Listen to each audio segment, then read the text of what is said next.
The day they suspended Aaliyah Brooks, the whole school acted like the story was already finished, like the last line had been written, underlined, and highlighted in permanent marker. Troublemaker. It was said without anyone actually saying it. It lived in the way teachers avoided her eyes in the hallway, in the way students turned their heads like she was contagious, in the way the assistant principal's voice stayed calm, the way people stay calm when they think they're dealing with someone who can't be reasoned with. But Aaliyah knew something the building didn't. The story wasn't finished. It hadn't even started, because the truth was sitting inside a bus camera's memory card, waiting for someone brave enough to press play.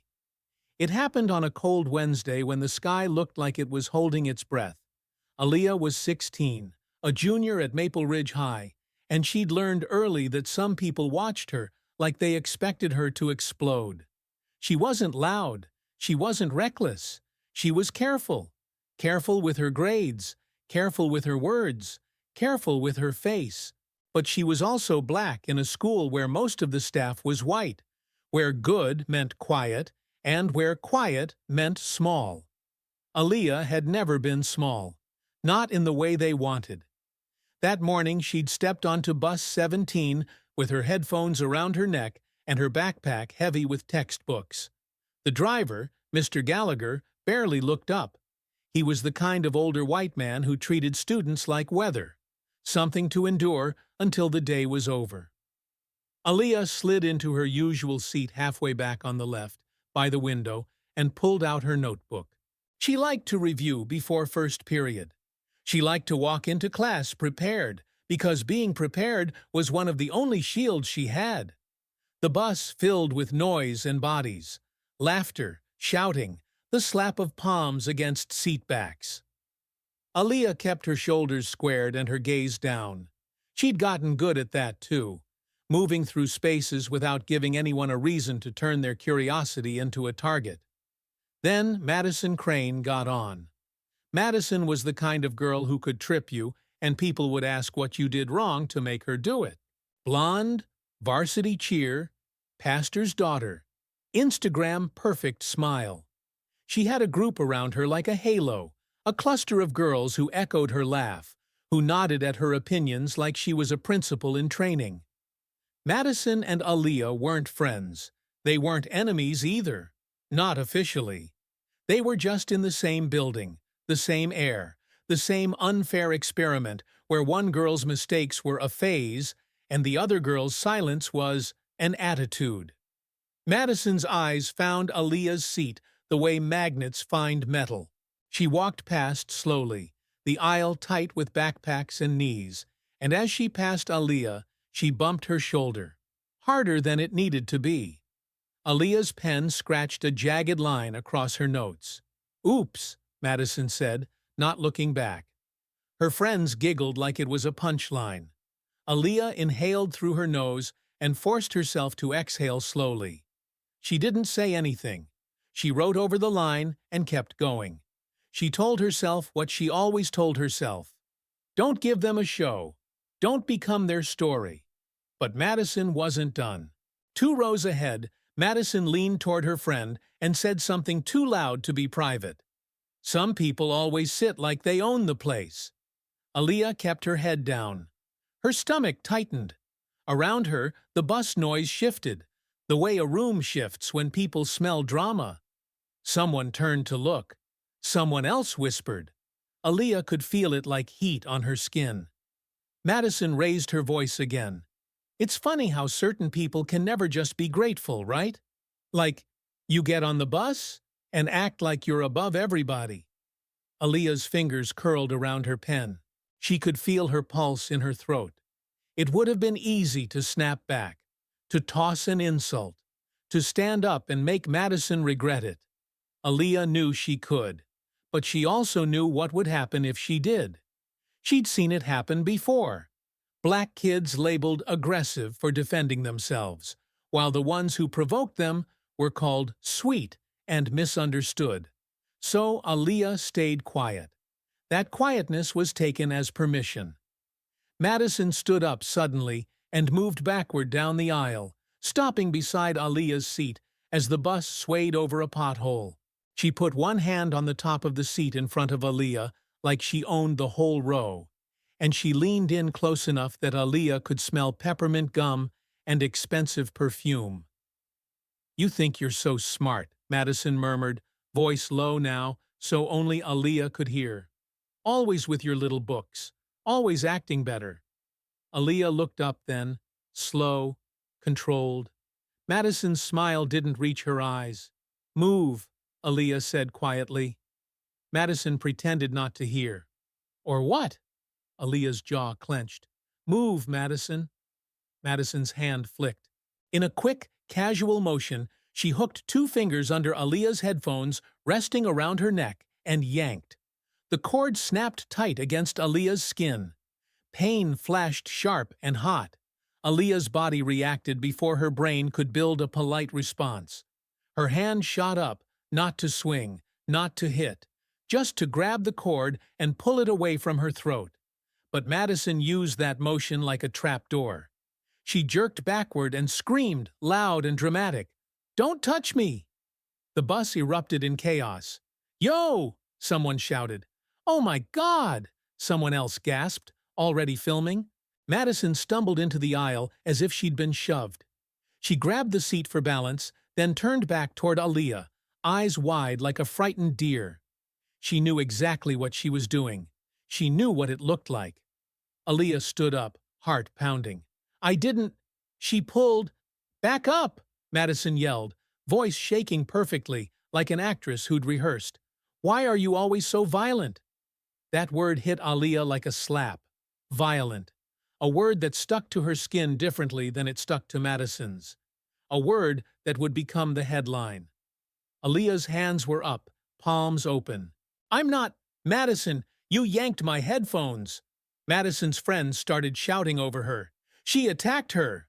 "I saw it!" "Aaliyah's crazy!" Mr. Gallagher's voice boomed from the front. "Everybody sit down! Sit down now!" But the bus was rocking with energy. People were standing. Phones were up.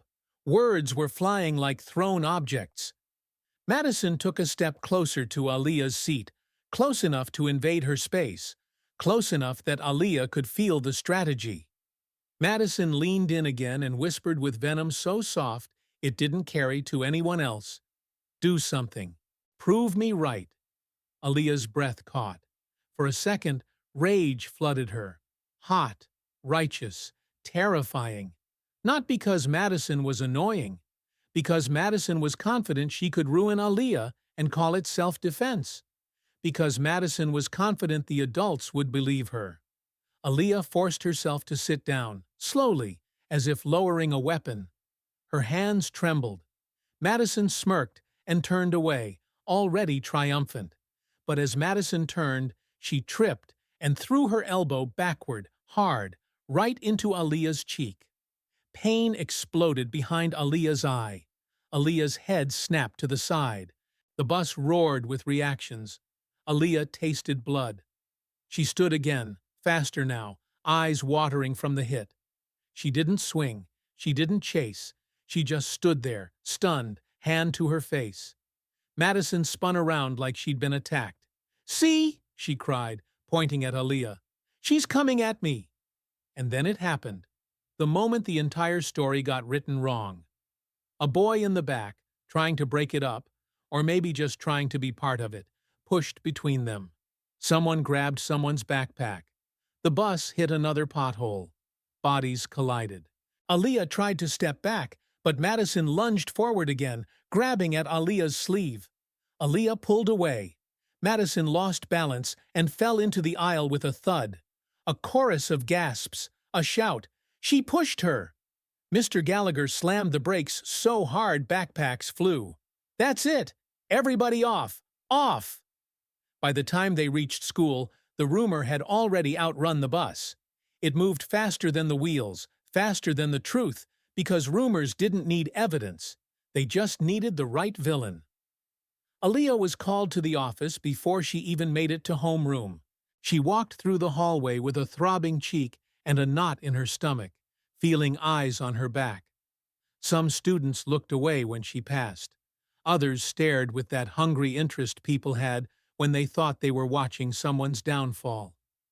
A teacher she liked, Ms. Patel, opened her mouth like she wanted to say something, then closed it. The silence hurt more than the elbow. In the front office, the secretary didn't smile. She pointed toward the waiting chairs without speaking. Aaliyah sat, hands folded in her lap, trying to steady her breathing. Through the glass, she could see the principal's door. Shiny plaque. Principal Hartman. The name felt heavy. Aaliyah had met Principal Hartman exactly twice.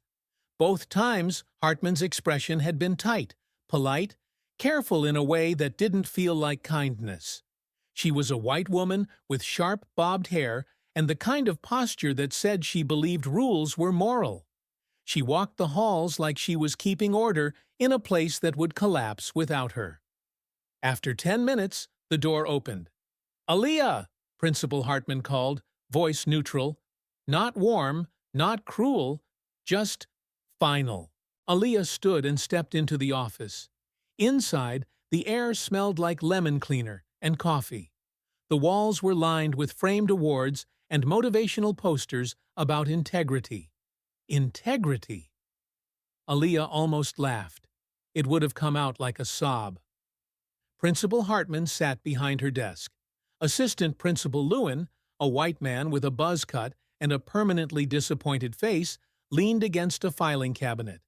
And there, sitting in one of the guest chairs, was Madison Crane, with a tissue held to her eyes like she was the victim of a tragedy. Next to Madison was her mother, a white woman wearing pearls at 8:15 a.m., her hand resting on Madison's shoulder, as if she was protecting her from a wild animal. Aaliyah's stomach dropped. Principal Hartman didn't invite her to sit. That small thing mattered. Standing put Aaliyah in the position of being questioned, being judged. Standing made her feel like she'd already been found guilty. "Aaliyah," Hartman began, "we have a serious situation." Aaliyah's voice came out low. "Madison hurt me." Madison's mother scoffed, loud. "My daughter is terrified." Madison dabbed her eyes. "She tried to attack me." Aaliyah's hands clenched. "That's not true." Assistant Principal Lewin stepped forward slightly. "We've spoken to witnesses from the bus." Aaliyah's heartbeat hammered. "Who?"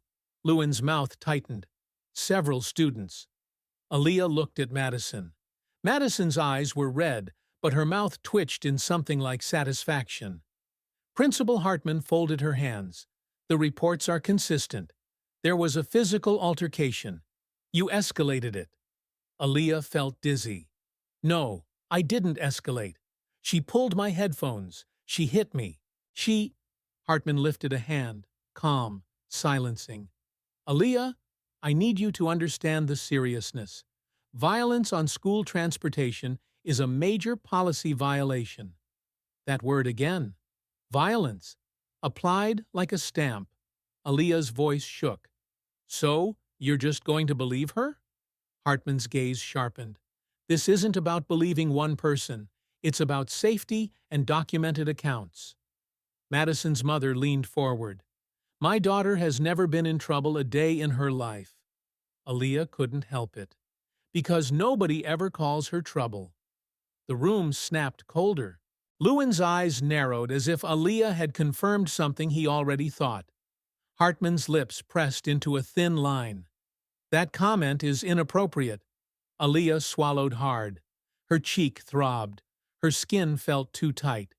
She thought of her mother at work, trying to keep the lights on and the rent paid, trusting Aaliyah to stay focused, to stay safe. She thought of how fast stories traveled in Maple Ridge, how slow truth moved. "I want you to check the bus camera," Aaliyah said, forcing the words out with control. "The bus has cameras. It recorded everything." Principal Hartman didn't even blink. "We will review available footage if necessary." "If necessary?" Aaliyah repeated, stunned. "It's necessary right now."